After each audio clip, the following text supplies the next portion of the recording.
Hello guys, welcome to max TV. 2024 సంవత్సరం మరికొద్ది రోజుల్లో ముగియనుంది. అయితే ఈ క్రమంలోనే రియల్ ఎస్టేట్ రంగం గురించి ప్రముఖ కన్సల్టెన్సీ ఫర్మ్ అనురాగ్ కీలక ప్రకటన చేసింది.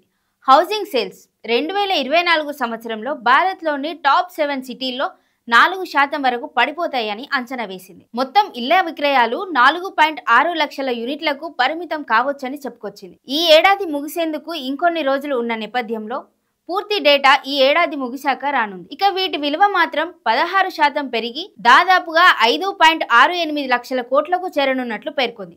అయితే భూముల ధరలు పెరగడం, ఇతర బిల్డింగ్ మెటీరియల్స్ ధరలు పెరగడం కారణంగా సగటు ఇళ్ల ధరలు కూడా ఈ ఏడాదిలో 21% పెరిగాయని తెలిపింది.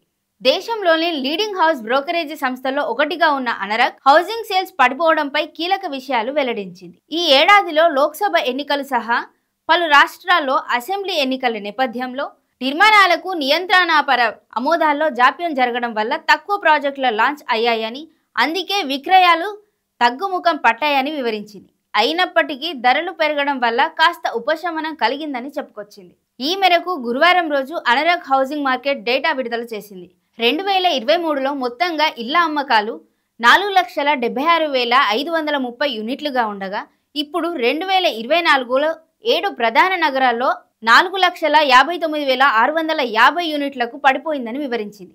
ఈ ఇళ్ల మొత్తం విలువ గతేడాది 4.88 లక్షల కోట్లుగా ఉండగా ఈ సంవత్సరం అది 5.68 లక్షల కోట్లకు పెరిగిందని స్పష్టం చేసింది. ఇండియన్ హౌసింగ్ సెక్టార్ను 2024 ఏడాది మిశ్రమ ఫలితాలు ఇచ్చిందని అనురాగ్ చైర్మన్ అనుజ్ పూరి అన్నారు. నగరాల వారీగా చూస్తే దేశ రాజధాని ప్రాంతమైన ఢిల్లీ, ఎన్సీఆర్లో హౌసింగ్ సేల్స్ 6% వరకు పడిపోయినట్లు తెలిపింది.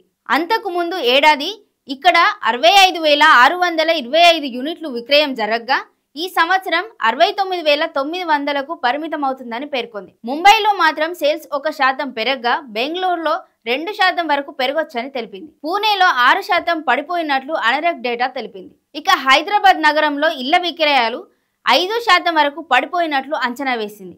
దీంతో 2023లో 61,715 యూనిట్ల విక్రయం జరగగా ఈ సంవత్సరం అది 58,540 యూనిట్లకు తగ్గనున్నట్లు వెల్లడించింది. చెన్నైలో 11%, కోల్కతాలో అత్యధికంగా 20% సేల్స్ తగ్గనున్నట్లు వివరించింది. For more videos do follow max TV.